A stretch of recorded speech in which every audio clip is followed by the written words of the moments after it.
Dito isso, vamos iniciar então a nossa aula, né?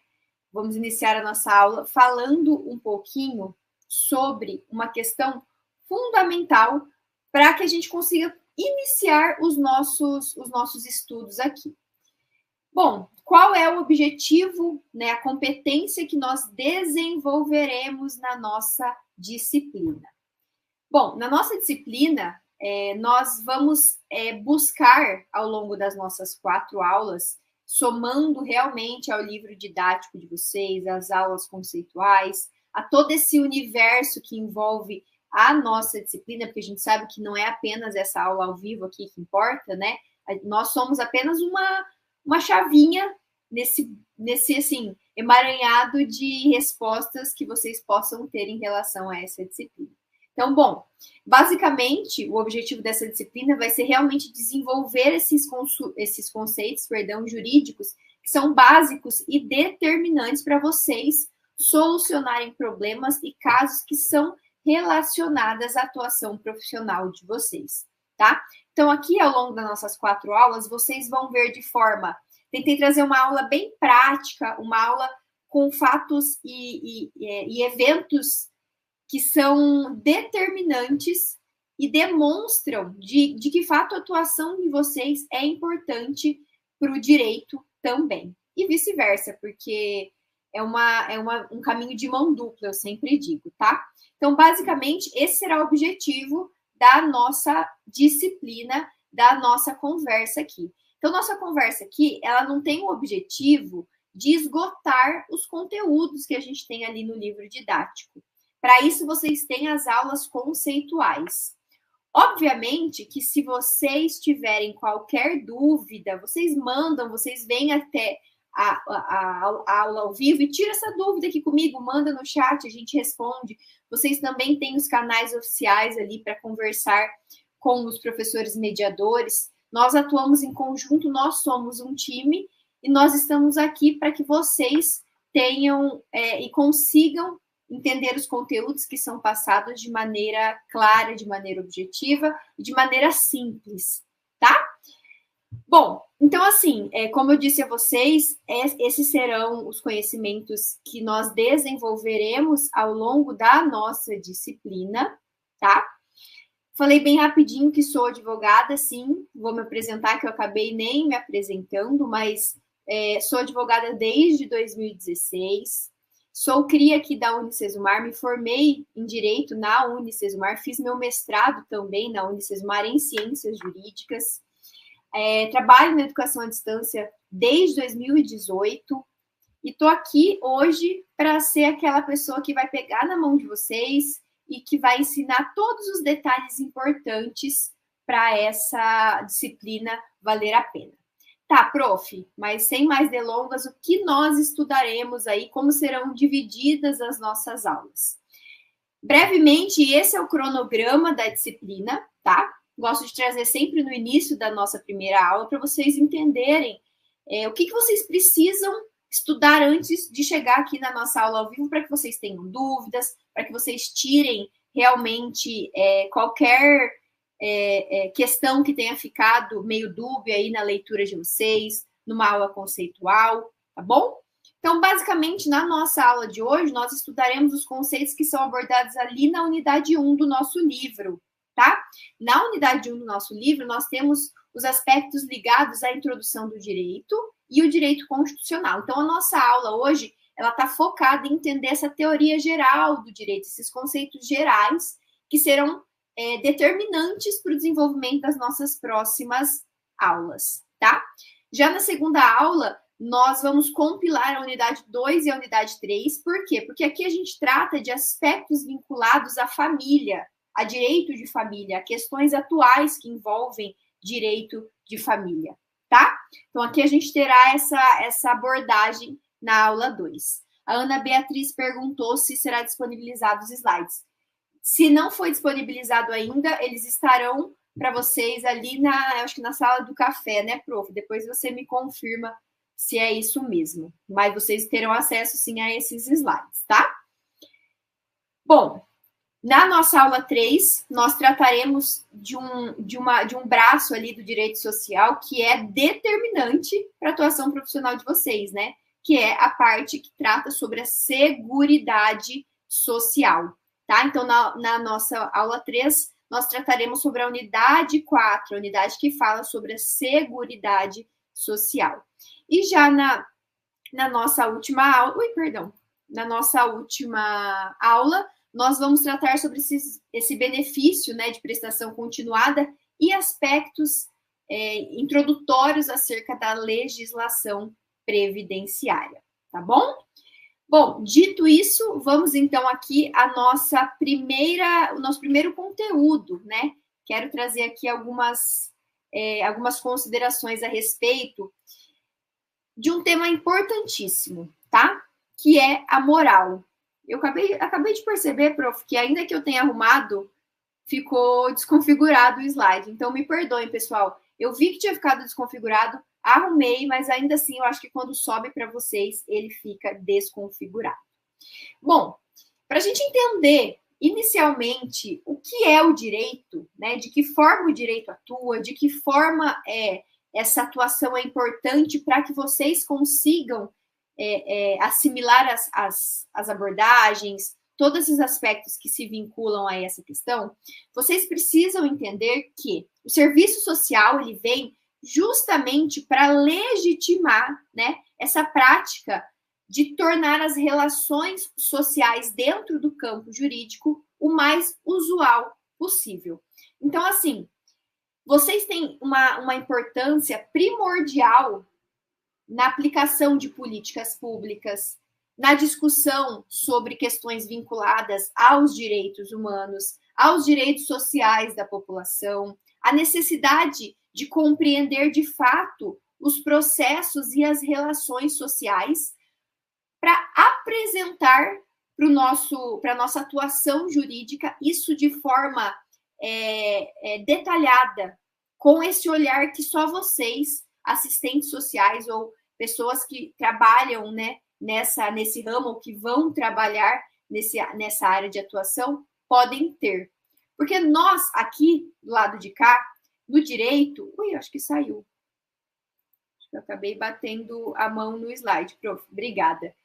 Nós, do lado de cá, nós temos que entender que a atuação de profissional de vocês vai somar para que o direito exista. Então, para que a gente entenda inicialmente sobre questões vinculadas, né, ao direito, nós precisamos compreender o conceito de moral. O que é moral? Né? O que é moral? Moral e direito é a mesma coisa? Como que a gente tem que entender essa diferença? Onde se aplica questões morais? Onde se aplica questões vinculadas a aspectos jurídicos? Né? Então, para que vocês compreendam inicialmente a nossa disciplina, a gente vai partir desse conceito de moral de uma forma que vocês entendam ele como esse conjunto de normas, esse conjunto de costumes, né, históricos que são socialmente construídos, tá? Eles não são positivados, eles não são apresentados à sociedade por meio de leis. Não, eles servem justamente para fazer esse balanceamento interno do indivíduo. Ele atua numa dimensão interna do indivíduo, intrínseco ao indivíduo, certo? Então, a gente tem essa conduta interna, essa conduta individual de uma pessoa como sendo a moral, a sua consciência, o que ela faz no seu consciente, no seu inconsciente, no seu íntimo, né? Então, aqui a gente tem o conceito de moral. Mas, dito isso, entendendo que moral diz respeito ao indivíduo, né, propriamente dito, ao seu interno, ao seu interior. Bom, dito isso, então, a gente precisa entender, de fato, o conceito de direito. O que é direito? Para a gente entender e estudar todos esses outros fundamentos, direito da família, previdência, seguridade social, vocês precisam entender o que é direito, certo? Enquanto a moral é entendida como aquela consciência intrínseca do indivíduo, interna do indivíduo, cabe ao direito ser entendido justamente como esse conjunto de normas que vai garantir a paz social, que vai lutar por essa convivência harmônica, que vai lutar por esse bem-estar social, esse bem-estar coletivo. Então, assim, de forma bem resumida, cabe ao direito, é um objetivo, né, do direito, que seja dado a cada um o que lhe é devido, né? Assim nós teremos uma justiça, que se entende como justiça social. Então, aqui a gente tem essa definição de direito como sendo justamente essas normas que vão positivar, que vão regular, que vão regulamentar o convívio em sociedade. Se nós pudéssemos definir em uma frase o que é direito, uma frase sucinta, breve sobre essa conceituação, nós diríamos que o direito nada mais é do que as normas que regulam o convívio em sociedade. Vocês já ouviram falar sobre aquela famosa frase de que o meu direito termina onde começa o do outro e vice-versa? O direito do outro começa onde termina o meu direito. Por quê?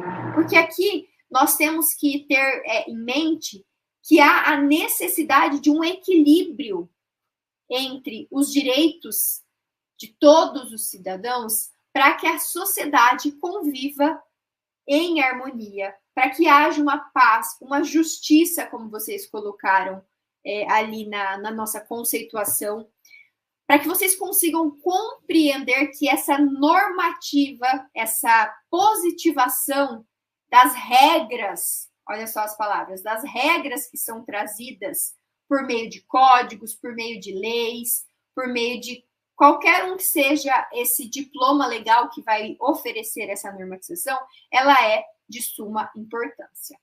Bom, dito isso, então, vamos iniciar a entender os aspectos vinculados ao direito. Então, assim, vejam, a nossa atuação aqui, ela está voltada para esse aspecto linkado ao direito social. E quando a gente fala de direito social, a atuação profissional de vocês está vinculada às questões linkadas ao direito social. A gente fala de direito social quando a gente fala de direito do trabalho, quando a gente fala de direito previdenciário, de direito do consumidor, direito econômico e essas áreas novas que estão surgindo aí, direito digital, esportivo, eletrônico. Vocês têm essa conceituação para entender que a atuação profissional de vocês está voltada justamente para esse último campo aqui do nosso slide, que é o direito social. Então, vocês vão atuar mais fortemente nestas questões vinculadas a esses aspectos, a esse ramo do direito entendido como direito social, tá?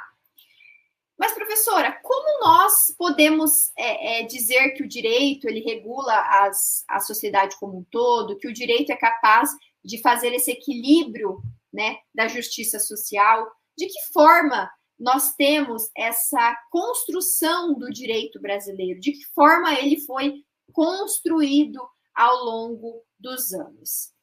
Bom, para que a gente compreenda as razões de existir do direito brasileiro, nós precisamos entender também quais são as fontes. O que seriam as fontes? Seriam aqueles instrumentos capazes de fazer o direito funcionar. Então, hoje, de que forma o direito funciona no Brasil? O direito funciona no Brasil, basicamente, em razão de 4 fontes entendidas aí como principais. Qual seria ela? A lei, a gente vai falar sobre elas mais especificamente, mas seria a lei, o costume, a doutrina e a jurisprudência. Dessas 4 fontes, nós temos 2 que são mais importantes, que seriam a lei e a jurisprudência. Para o nosso ordenamento jurídico, para o ordenamento jurídico brasileiro, a lei e a jurisprudência ela tem uma importância relevante. E o que seriam essas fontes quando a gente fala de lei? Bom, quando a gente fala de lei, né, é mais fácil de entender.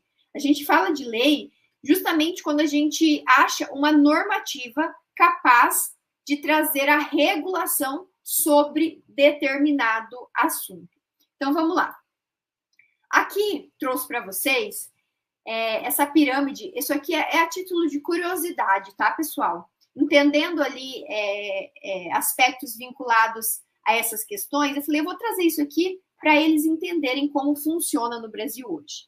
No Brasil hoje, quando a gente fala de normativa, né, de hierarquia do nosso ordenamento, nós falamos de diplomas que são mais importantes e menos importantes.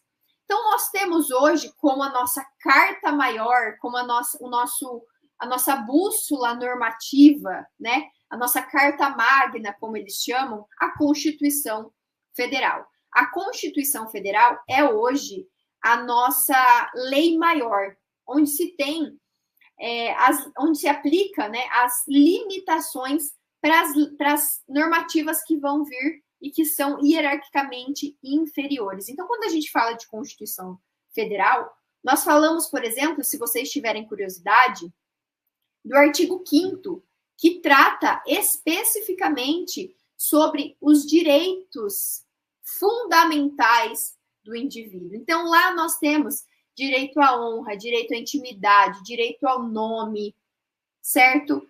Lá nós temos, assim, uma infinidade de direitos determinados. E esses direitos que são ali determinados na Constituição Federal, eles vão, é como se eles pegassem e regulassem e limitassem tudo que existe no nosso ordenamento jurídico hoje. Tudo que existe no nosso ordenamento jurídico, ele é regulado pela Constituição. O que significa isso, professora? Significa que uma lei, por exemplo, municipal, ela não pode vir e criar uma normativa que contraria a Constituição Federal. Se isso acontecer, nós teremos um choque de hierarquias normativas. E nesse choque de hierarquias normativas, o que vocês acham que pesa mais? A Constituição Federal ou uma lei municipal, uma lei estadual? Sempre vai pesar mais a Constituição Federal. Então, entendam que a Constituição Federal é nossa bússola aí normativa, e tudo que a gente tem hoje se regula dentro da constitucionalidade ou inconstitucionalidade de uma lei. Abaixo dela, nós teremos outra. Nós temos a emenda, nós temos as leis complementares, as leis ordinárias. Isso não é objeto de estudo para vocês, mas eu queria trazer essa pirâmide justamente para vocês entenderem que quando há conflito de normas, sempre vai prevalecer a norma que é superior hierarquicamente, certo? Então, a gente tem essa questão. E caso haja esse conflito e esteja havendo uma aplicação errônea, né? Suponhamos que essa lei municipal começou a ser aplicada e utilizada aí no município, por exemplo, de Maringá. Cabe, por exemplo, aqueles que se sentem ofendidos entrarem com uma ação determinando, né, buscando, melhor dizendo, essa regulação constitucional. E para isso existem instrumentos jurídicos, ações próprias, tá bom? Mas quis trazer aqui para vocês entenderem de fato essa primeira fonte do direito, que é a lei. A lei como aquela que vai trazer essa regulação por escrito ali, né, do que pode e o que não pode fazer. E ninguém, isso está escrito na nossa Constituição Federal, ninguém pode se recusar a agir de determinada maneira, alegando desconhecimento da lei. Então, se está na lei, você não pode alegar que você vai agir de outra maneira porque você desconhece aquela lei. Isso não existe, tá? Então, aqui a gente tem essa primeira questão vinculada à lei, tá bom? A título de curiosidade, então, hoje, se vocês forem questionados sobre a importância da Constituição Federal e se ela é, de fato, nosso diploma maior, hoje vocês sabem que vai ser ela que vai regular todas as outras normativas existentes no nosso ordenamento. Bom, trouxe aqui para vocês um exemplo claro, né, de uma lei que regula essa atuação profissional de vocês. Muitos de vocês já devem conhecer essa lei. Essa lei é uma lei importantíssima para o assistente social, porque ela vai dispor justamente da profissão de vocês. Então, vocês, como assistentes sociais, vocês precisam conhecer essa lei. Vejam que aí embaixo eu deixo o link, né? O link ali para vocês entrarem nessa lei. Claro que se vocês jogarem no Google, obviamente, vocês vão achar também, mas se vocês quiserem encurtar o caminho, vocês podem entrar por esse link, tá? Além disso, nós temos inúmeras outras leis que são determinantes para nossa também, é verdade, para nós, porque eu preciso de vocês para atuar também, para atuação profissional do assistente social. Então, nós temos inúmeras questões vinculadas a esse ponto. Eu vou deixar um link aqui para vocês, um link que ele é público, tá? Do Ministério Público do Estado de Goiás, que traz algumas leis que também são importantíssimas para a atuação profissional de vocês. Na verdade, perdão, eu não consigo mandar, vou mandar para o professor e ele vai mandar para vocês. E aí vocês deem uma olhadinha, se vocês tiverem curiosidade para conhecer sobre essas leis aí, vocês encontram elas com muita facilidade, né? Então, nós temos leis que dispõem também sobre os programas de políticas públicas específicas, voltadas à família, voltadas à mulher, voltadas ao homem, voltadas ao jovem. Então, assim, a gente tem toda essa normativa positivada e eu acho que é fundamental para a atuação profissional de vocês que vocês conheçam justamente qual é a importância de cada uma delas e de que forma elas impactam a atuação profissional de vocês. Tá bom? Olha, aqui eu trouxe para vocês, por exemplo, uma comparação, né, de uma lei que está em conformidade com a Constituição Federal. Então, essa Lei 8.080 é a lei bússola que regula o nosso Sistema Único de Saúde, né? É a lei ali mãe do nosso SUS, do Sistema Único de Saúde. Na Constituição Federal, nós temos positivado que o direito à saúde é um direito e um dever, é um direito de todos e um dever do Estado. Então, aqui, trazendo essa percepção de direito fundamental, nós temos uma regulação trazida por uma lei específica que vai justamente dizer de que forma o Estado vai prestar esse serviço à população.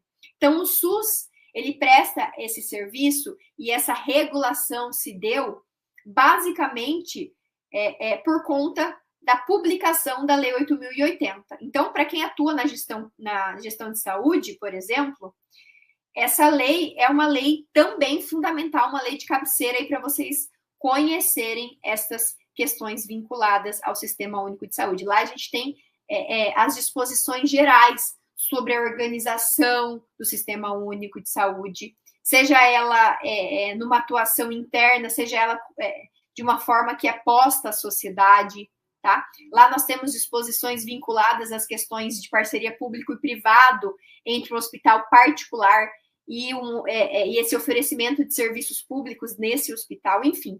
Lá vocês encontram as mais diversas normativas relacionadas a isso. Bom, então vocês entendem de que forma a lei ela vem para caucionar mesmo o nosso direito. Hoje nós temos um direito que é chamado comumente de civil law, ao contrário dos Estados Unidos. Lá nos Estados Unidos, eles chamam de common law. Por quê? Porque lá nos Estados Unidos, a regulação do sistema do ordenamento jurídico americano, norte-americano, é feito com base em uma outra fonte que a gente também tem no nosso ordenamento, mas ela é mais secundária, que é a jurisprudência.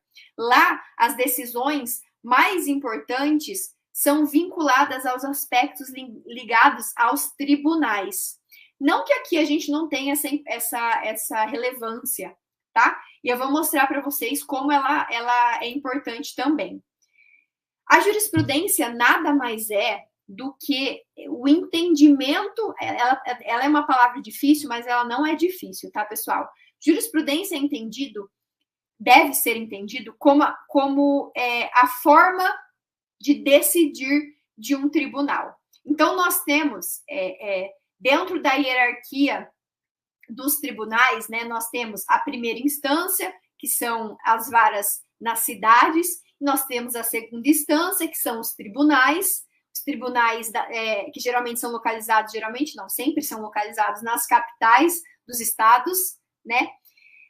Nós temos o STJ e o STF. Então, todo esse sistema, né, de decisão é feito por juízes, magistrados, desembargadores, ministros. As jurisprudências, elas servem justamente para trazer essa aplicabilidade para o que é colocado na lei. Porque, às vezes, a gente tem uma lei linda, uma lei que dispõe sobre todos os conceitos, sobre questões vinculadas, mas de que forma isso é aplicado? Entendendo que a gente convive em sociedade, nós estamos constantemente criando eventos e fatos jurídicos que vão motivar a atuação de um tribunal para resolver um conflito. Então, se a gente tem um conflito ali entre uma pessoa que entende ter um direito e uma outra pessoa ou um ente, né, o Estado, o município, que descumpre com a sua regulamentação normal, nós temos um conflito. E se nós temos um conflito, a gente precisa de alguém neutro para decidir. E esse alguém neutro é um juiz, é o desembargador, é um ministro, tá? Então, aqui eu trouxe um exemplo para vocês de uma jurisprudência. E quando essas jurisprudências elas são disponibilizadas, nós temos o voto daquela pessoa, ou a sentença daquela pessoa, o acórdão daquela pessoa, que nada mais é do que um papel que traz as razões daquela pessoa ter decidido, daquele grupo ter decidido de alguma forma. E essa ementa é um resumo do que foi decidido. Então, eu trouxe para vocês aqui um caso que trata justamente de um benefício de prestação continuada que está estipulado ali no artigo 203, também regulamentado pela Lei 8.042, e trata de um conflito, né, de maneira geral, sobre parcelas que não foram recebidas e tudo mais. Então, aqui eu trouxe essa jurisprudência para vocês entenderem exatamente onde a atuação profissional de vocês é importante, tá? Vejam bem, aqui ele entendeu, aqui a gente já está num recurso de apelação, ou seja, a pessoa já perdeu em primeira instância e recorreu, né? Ela levou para o tribunal. E o tribunal decidiu que o processo tinha que retornar lá para a origem, lá para o primeiro grau, para que fosse realizada uma perícia social indireta e depois esse processo fosse julgado novamente, tá? Então, por exemplo, nós temos uma lei que trata sobre a perícia social. Beleza, nós temos essa lei. Mas de que forma a perícia social é útil dentro de um conflito de interesses, de uma relação social? Então, tá vendo justamente qual é o intuito da jurisprudência? A Rafaela colocou assim, no caso, jurisprudência é a interpretação do direito? Perfeito. É exatamente isso que a Rafaela colocou. A jurisprudência é essa interpretação, essa aplicação prática do direito em situações que tenha ocorrido algum tipo de conflito, algum tipo de embate entre duas partes, sejam entre particulares, seja entre um particular e o Estado, tá? A atuação de profissional de vocês, ela está mais vinculada ao direito social, logo a gente tem uma atuação também vinculada à parte e ao Estado, né? Quando a gente fala, por exemplo, de direito previdenciário, como nesse caso, ou entre duas partes, quando a gente fala, por exemplo, de questões vinculadas ao direito de família, né? A uma adoção, a uma decisão de guarda compartilhada, não compartilhada, unilateral, enfim, nós temos essas questões. Então, a Rafaela trouxe aqui exatamente essa interpretação é o que se entende pela jurisprudência. Bom, dito isso, nós vencemos duas fontes. E as duas próximas fontes, elas são explicações bem rápidas, né? E bem objetivas. Quando a gente fala de costume, né? Deixa eu até voltar aqui no slide tratado sobre essas questões. Primeiro, vou falar da doutrina. A doutrina nada mais é do que os livros, os entendimentos daquelas pessoas que estudam sobre determinado assunto. Então, quando a gente fala de doutrina, nós falamos de pessoas que se dedicaram academicamente para construir, né, questões vinculadas àqueles pontos que são discutidos ao longo de um processo, ao longo de uma decisão que é trazida por um juiz. Então, quando a gente, por exemplo, pega uma sentença, um acórdão, alguma decisão proferida pelo nosso judiciário, nós temos uma relevância quando se traz uma explicação conceitual sobre determinado assunto. Então, pensem, as pessoas, quando elas estão ali na área da pesquisa, elas se dedicam anos e anos, digo isso porque eu fiz mestrado, e o meu mestrado ele foi voltado justamente para compreender os impactos que uma condenação de inocente tem na vida daquele que permaneceu durante alguns anos ou muitos anos preso injustamente e teve a sua pena revertida. E ele foi inocentado. Então, assim, eu passei anos estudando, entrevistando pessoas que passaram por isso, estudando uma bibliografia brasileira, uma bibliografia de outros países, para entender de que forma isso impacta e de que forma eu, como jurista, como aquela pessoa que está estudando determinado assunto, posso ajudar a minimizar esses casos no Brasil. Então, a doutrina ela tem essa importância justamente neste ponto, tá bom? Já o costume, né? Muitos entendem o costume como uma fonte até primária, né? Nós temos o costume como aquela norma que é aceita, não é uma norma positivada. O que isso significa? Não é uma norma escrita, mas é um costume, como a palavra já diz. É uma norma que ela é aceita como obrigatória pela consciência de determinado povo. E não precisa que o poder público venha, não precisa que o poder legislativo venha e regule isso, certo? A pessoa, ela tem essa ideia na cabeça dela justamente por conta de práticas reiteradas daquele determinado modo. Então, assim, por exemplo, vou dar um exemplo, assim, bobo, mas para vocês entenderem. O meu avô tem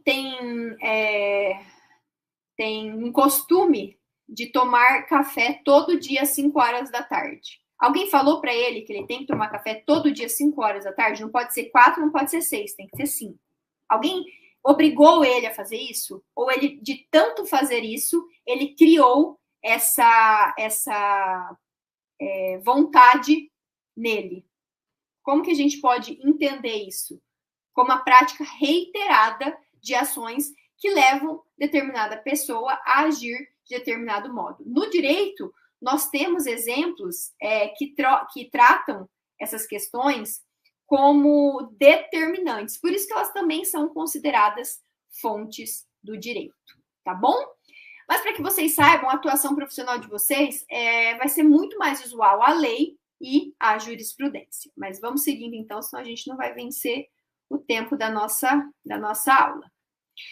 Bom, dito isso, encerrado esses conceitos gerais para que vocês compreendam, né, esses pontos, a gente vai entender agora o que se estuda pelo direito constitucional. A Francisca fez uma pergunta. O costume se torna um modo de vida cotidiano? Sim. Basicamente, é algo que se torna corriqueiro e reiterado ao longo do tempo, justamente criando essa obrigação que não é posta por uma terceira pessoa, não é posta pelo Estado, não é posta por aquele que cria as normas, mas ela torna-se uma determinação para que as pessoas venham a agir conforme a sua consciência. Então, cria-se essa consciência, né? Esse modo de vida cotidiano, como a Francisca falou, e eles passam a agir dessa forma, tá bom? Bom, dito isso, né, sabendo da importância dessas fontes e sendo a fonte da lei determinante para a construção e para o entendimento do nosso ordenamento jurídico, eu falei para vocês da Constituição Federal. Então, a Constituição Federal, ela traz justamente esse amparo para que a gente entenda os pontos principais vinculados ao direito constitucional. Então, quando a gente fala de direito constitucional, nós falamos automaticamente de Constituição Federal, elas estão vinculadas. E por que isso? Porque o direito constitucional vai justamente trazer esse caráter fundamental para essa atuação em sociedade, né? Então, assim, cabe à Constituição Federal organizar esse funcionamento do Estado enquanto provedor e garantidor dos direitos, né? E aquele que vai trazer essa obrigação de cumprimento de deveres por parte do cidadão. Então, por exemplo, nós temos o direito constitucional regulado pela Constituição Federal. Nós sabemos, por exemplo, que é um direito fundamental o direito à saúde, né? Então, é um direito fundamental do indivíduo o direito à saúde.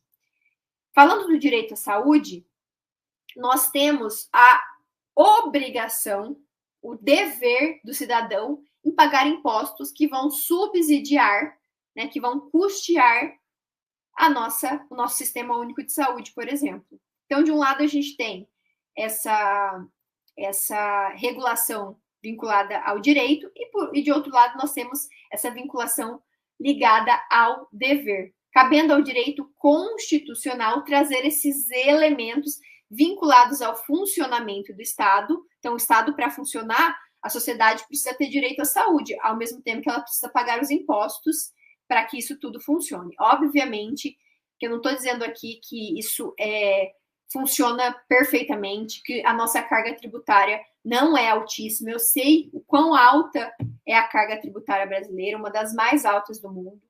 Eu sei disso. Mas eu trago esse exemplo para vocês entenderem justamente o funcionamento da organização do Estado, tá? Vamos seguindo, então. Depois eu respondo as nossas perguntas aqui. Bom, dito isso, vocês precisam compreender que lá no artigo 1º da nossa Constituição Federal, nós temos justamente quais são, né, os princípios, os norteadores do funcionamento do Estado brasileiro.